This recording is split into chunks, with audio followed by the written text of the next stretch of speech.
A very warm welcome to all of you to yet another session of Zomeo Classroom. Today, we are going to see how a case of ganglion wrist was solved using HomePad Zomeo. Let us start. Before we start with the actual case history, let me give you a slight background as to what a ganglion cyst actually is.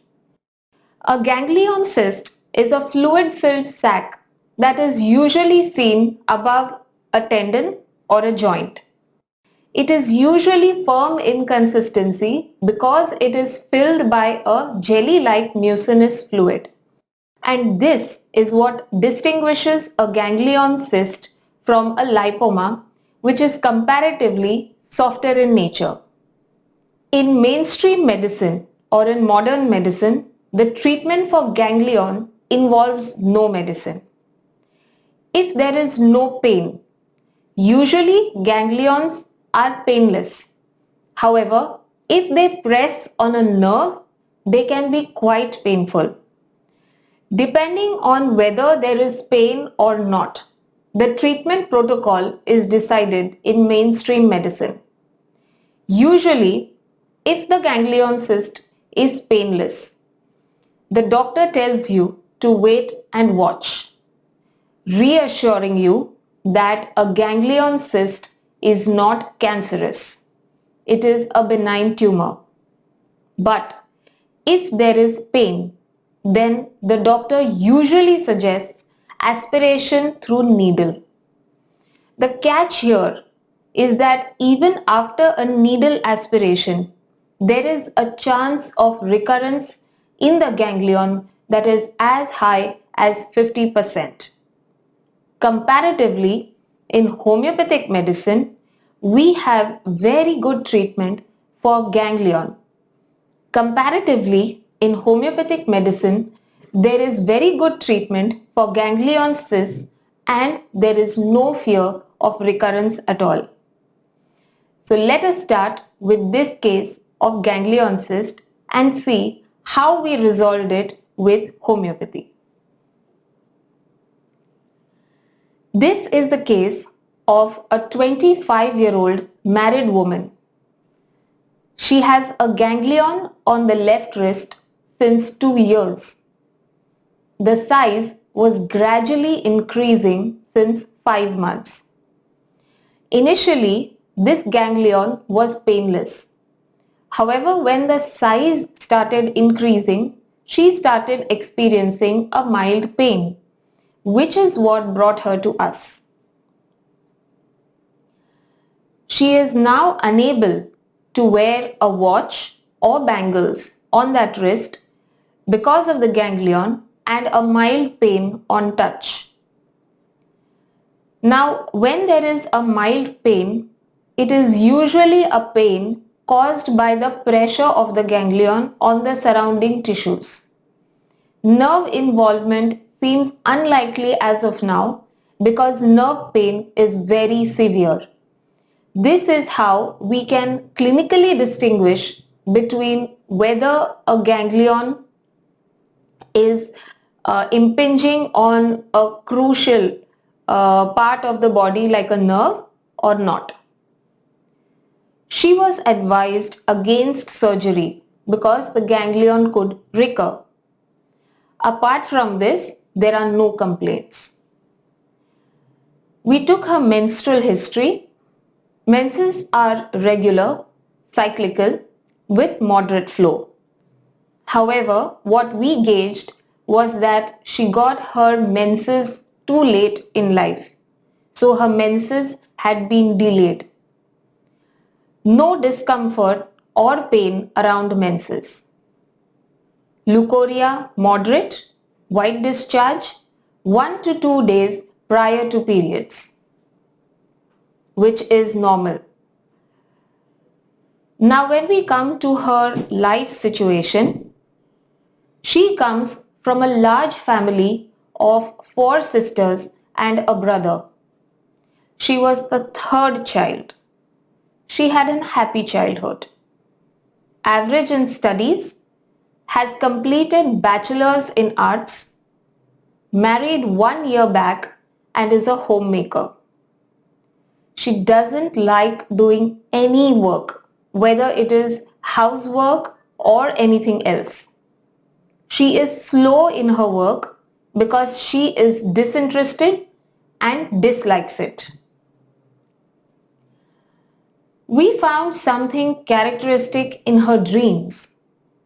She sees many dreams when she is sleeping, and they are usually bad, fearful, frightful, of her cousins or her aunt dying, of dead bodies. Now, another very peculiar symptom we found was after she had been reassured time and again that her ganglion was benign and it was not dangerous, she still feared that she would die because she felt that it was a cancer, and she had been repeatedly reassured by the orthopedic doctor, by a surgeon, by us as well, that this tumor is not cancerous. When we probed about her relationship with her husband, she said, good, but he gets a little irritated when I skip chores. But we don't fight. So we asked her, what if he expresses his irritation to you? I do the work, but only in a mechanical way. So she does not rebel. She does what she is told after she sees that the opposite person is getting irritated, but she does not do it wholeheartedly. There is a marked craving for eggs and salty food, thirst for large quantity of water at a time. Thermally, she feels very cold in winters and takes a light covering in the summer, bathes with hot water throughout the year. There is giddiness and headache from exposure to sun. So she veers towards chilliness. Okay, now when we come to the totality of this case, I hope that you have been taking down notes on what you consider are the most characteristic symptoms of the case. Let me do a quick recap. She has a ganglion on her left wrist. Let's go back. Ganglion on her left wrist. The size was gradually increasing. There is mild pain. She is someone who has a delayed menarche at the age of 18 years. She is also somebody who gets very bad dreams every night, especially of death of her cousins or aunts. She is also very averse to working. So you could say that she is indolent. She has a marked fear of dying because she thinks that her ganglion is a cancer. And there is a marked craving for eggs and salt. Personal history: she had typhoid when she was in the 6th standard. Family history: father died in his sleep. He was a diabetic. Mother has no major illness.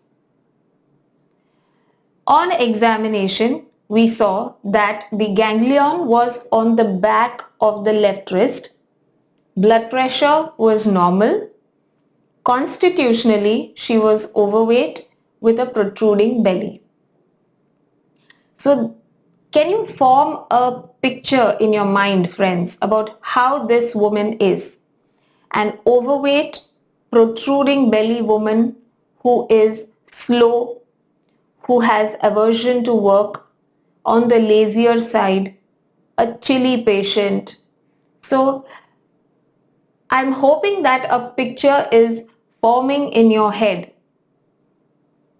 Now let's have a look at the totality that we considered while solving this case. Let us compare with the totality that you may have made for the patient, and we will see what you may have missed out or taken additionally.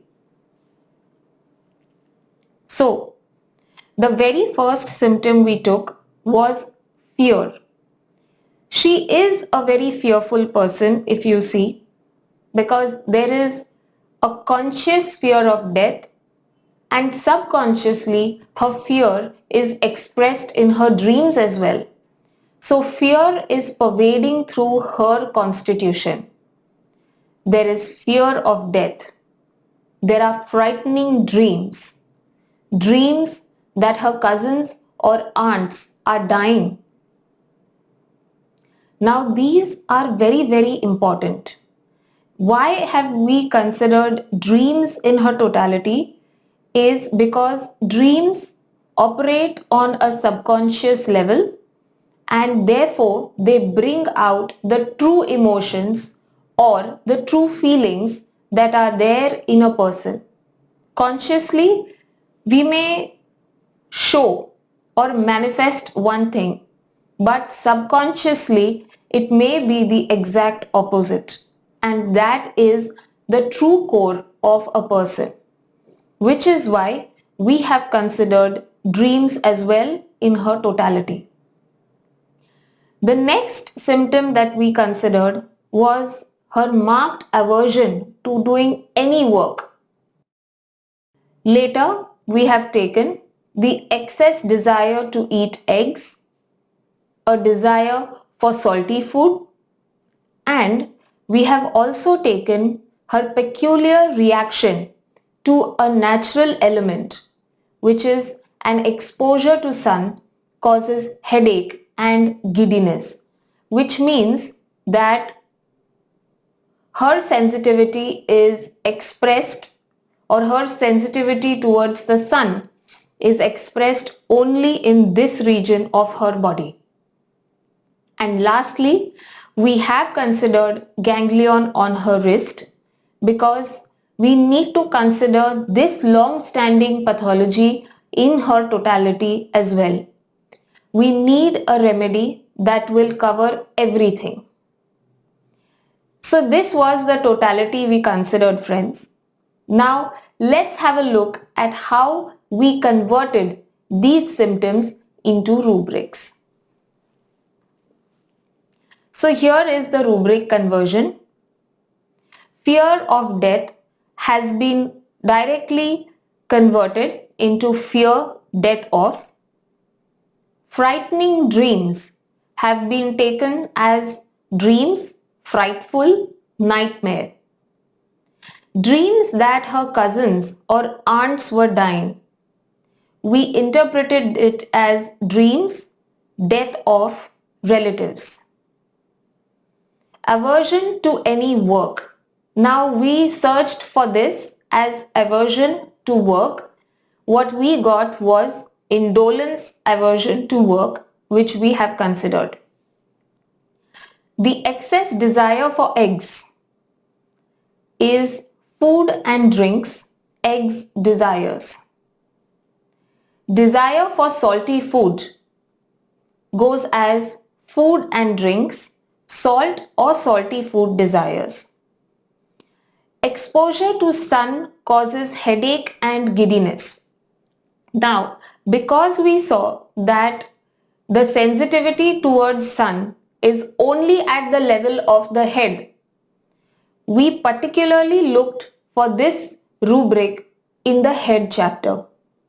We could have taken sun aggravation from generalities, but because we found this rubric and we know that the sensitivity is expressed only at the level of the head, that is the reason why we have taken the rubric head internal sun aggravation.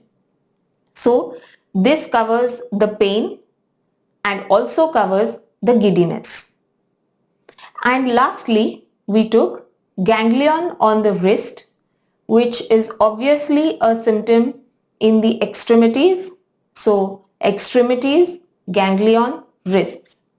Very straightforward. So let's go about recording this case in Homeopathy Zomeo. Now on the screen, if you see, we see that the repertory is already open. What we are looking for are the ways in which we can record the rubrics that are there in the totality of symptoms. I will be showing you how the rubrics can be recorded using different ways in Zomeo.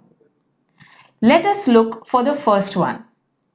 The symptom that we want to search for is fear of death. Now, the quickest and the shortcut way to do this is using quick repertorization. Using the quick repertorization, you can just type in the keywords and record the rubric simultaneously and see it in the repertorization sheet. Let's start. To access and use the quick repertorization feature, you click on the first icon in the black vertical taskbar. This is the icon for the repertorization sheet.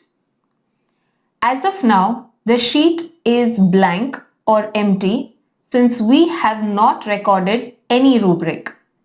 Let's record the first one. The first rubric is fear of death. So I start typing in this search bar the keywords fear space death and I click enter. What happens is that the most relevant rubric that the software found for the keywords that I typed has been already recorded. It has been recorded from the complete repertory. So now we skip the step in between where we have to choose the rubric to record. It already gets recorded. But if I still want to see which are the other rubrics that are linked to the keywords that I have typed, all I need to do is right click on the recorded rubric and click on the option alternate symptoms. Once I click on this option, what I see in the pop-up window are the other relevant rubrics that have been linked to the keywords fear, death. Now, if I want, I can record any other rubric from this list. I can also replace the rubric that has been recorded with another rubric of my choice. As of now, I will not be doing anything of that sort because the rubric that has been recorded is as per my preference since it contains and covers the maximum number of remedies. So I close the window. Now let us move on to record the next rubric and we will be recording this using quick rep again. The rubric is dreams frightful. So I type in here dreams space frightful. I click on enter and again the most relevant rubric gets recorded from the complete repertory. The next rubric that I will record is dreams that relatives have died. So dreams, death, relatives. So now I put in death and relatives. And now this rubric is also recorded. If you can see, this rubric has a comparatively lesser number of remedies. This is a good sign for us because it can help us later in differentiating between the remedies that we would like to finally give to the patient. The last rubric that I would like to record using quick repertorization is the aversion to work. So I type aversion space work. And now again, the rubric has been recorded from the complete repertory as indolence aversion to work. So we have recorded the first 4 rubrics of our case. If we click on symptoms covered, we see that there are many remedies in this list which are covering all the 4 rubrics that we have recorded. However, we still have 4 more rubrics to go, and finally I am sure that we will arrive at the correct remedy.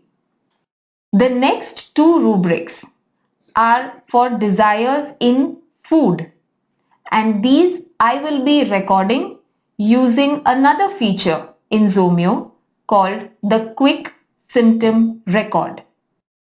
The Quick Symptom Record is a feature that I can access from the repertory module by clicking on this option, or I just have to press the keys Command K from my keyboard and the Quick Symptom Record feature opens.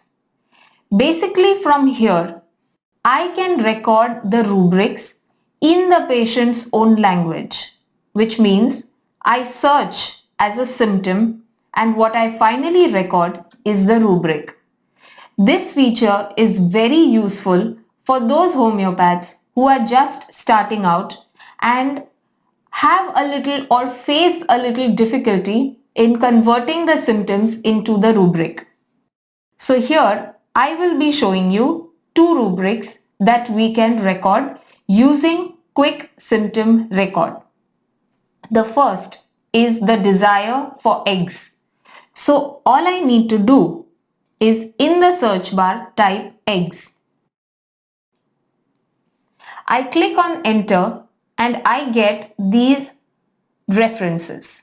I get references for aggravation from eggs, aversion to eggs, and a desire for eggs.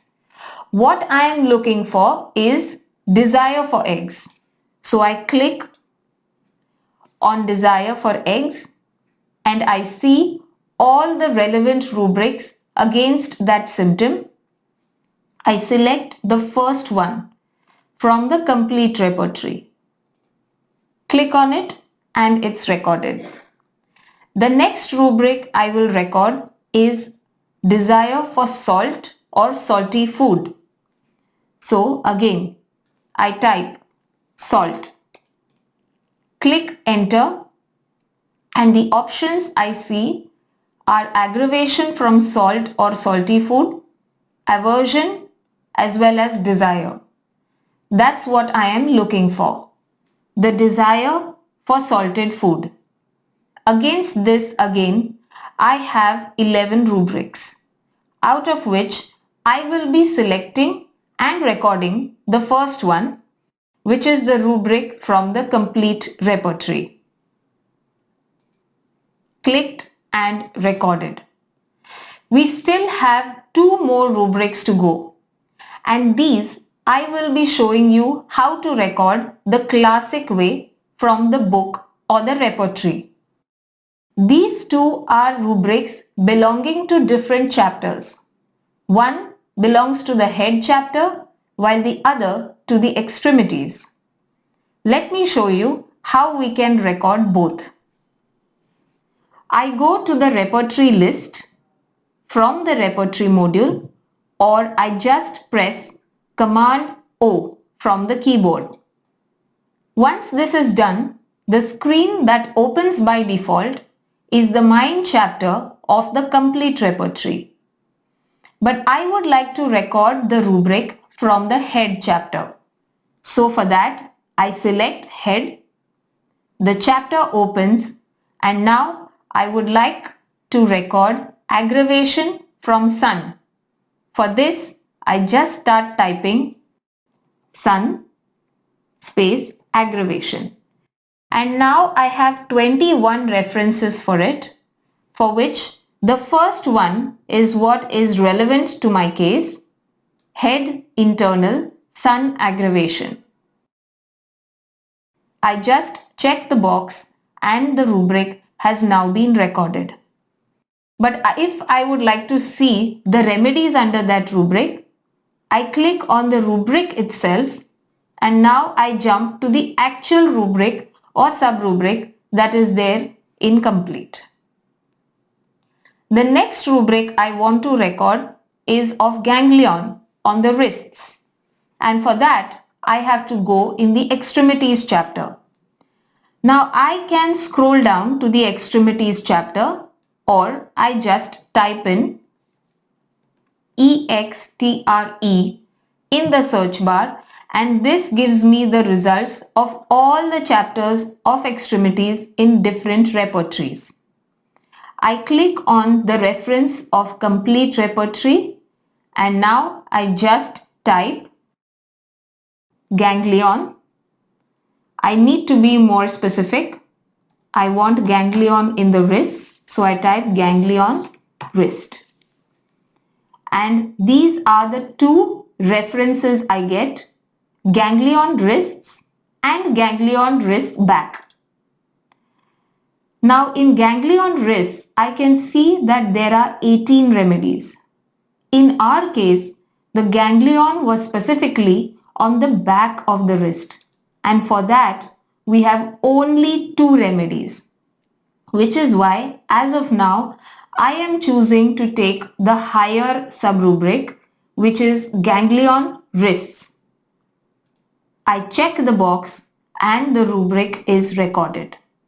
Now that all my rubrics have been recorded, I will now go back to my repertorization sheet and see what other results we get. I click on the icon for the repertorization sheet and now I see that the remedy that comes first in my list as per gradation is calcarea carb.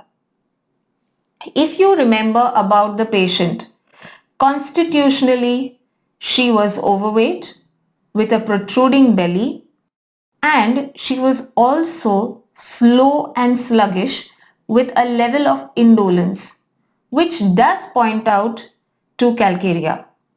But is she calcarea carb? If you can see right now, it is not covering a very important rubric, which is dreams of the death of relatives. So let us rearrange this list.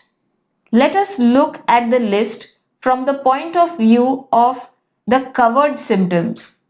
Once we click on symptoms covered, we will be able to see which is or which are the remedies that cover the maximum symptoms in this list.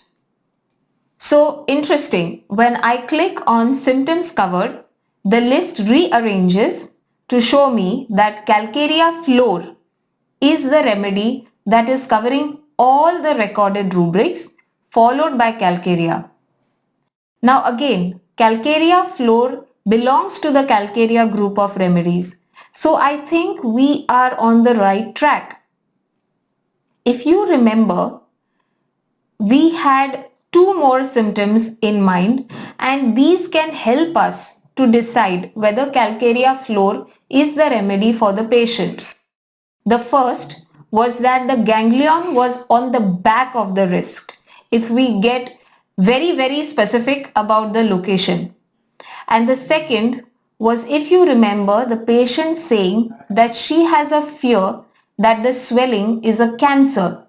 So there is a fear of cancer. Let us see if calcarea figures in that symptom. So let's go to the rubric fear of cancer. To do that, let's do it in the simplest way possible, the command S feature, which is repertory search. This opens a small pop-up where I just type in what I am looking for. So fear cancer. Once I press enter, it is going to show me the results from all the repertories for fear of cancer. So now I have 11 references for fear of cancer. Let me look at the first one from complete. To see the remedies that are there under this rubric, just click on the rubric. And now if you see, both calcarea as well as calcarea floor figure in fear of cancer. So calcarea floor is there in fear of cancer.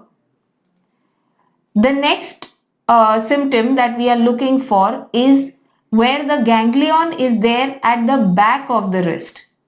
And if you remember, when we had searched for ganglion wrist, we had actually found ganglion wrist back off as well. Let us refer to that symptom again. Command S. We look for something more specific now. Ganglion, wrist, back. Only two references. One is from Boric while the second is from complete.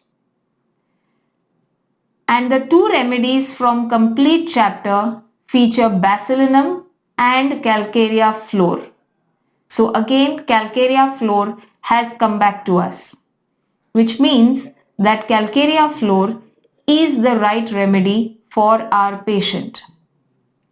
Still, if we would like to confirm, you can confirm from a Materia Medica reference book by just right clicking on calcarea floor, clicking on reference book, and let us see which reference book we would like to refer to. Let's go to Materia Medica by Boric for calcarea floor, and let's see what is written in extremities. Here, ganglia or encysted tumors at the back of the wrist. Very specific and very to the point. So again, calcarea floor we know now has been confirmed. All the pieces of the puzzle have fit in. If you remember, I had spoken about the calcarea group of remedies, and even in this repertorization sheet, we see that the first two remedies that come up are calcarea floor and calcarea carb, which means that there is something common between these two remedies, and that is because of the element of calcarea. We also have a very interesting feature called group symptoms, in which you will be able to see what are the symptoms of certain groups of remedies, and this will help you identify a group in any patient that you see. After that, it becomes a matter of differentiating between which other element is going to be part of that group for your patient. To access the group symptoms or to read about group symptoms, you will find them in the utility section here, where you will click on the last option of group symptoms. And now on the left hand side, we have information of 20 groups. Let's see what is there in calcarea. So the first thing that you see are the remedies that belong to the calcarea group, whereas following that we have all the characteristics of the group. If you see the first line, all calcareas are chili except calcarea iode and calcarea sulf. Our patient is a chili patient. Constitution, fat, flabby and obese. Again, an overweight tendency in our patient is seen. And you also see something very interesting here. Slowness, sluggishness, torpidity. In adults, late menarche. Do you remember that in our patient also, her first menses came at 18 years of age, so menarche was delayed or late. This is how you can decide what group of remedies your patient belongs to. On the 3rd of December, 2002, she was given Calcarea Fluor 30, one powder per week for 2 weeks. Let us see what happened. She came back on the 19th stating that there is no change in the size of the ganglion. She had felt pain in the first 2 days after taking the powder. No change in dreams after taking the first powder, but after taking the second one in the second week, the frequency went from every night to 4 nights in a week. So you could say that the frequency became every alternating day. That's a good sign. This time, only 1 dose of Calcarea Fluor was given. In her next follow-up, the dreams have reduced. Now she has a frightful dream about twice in a week. Her anxiety about the ganglion has started reducing and she feels calmer, which is a very, very good sign. The size, however, was marginally less. After that, we did not repeat Calcarea Fluor because we saw that she had started improving on all levels. In the next follow-up, the size of the ganglion kept reducing.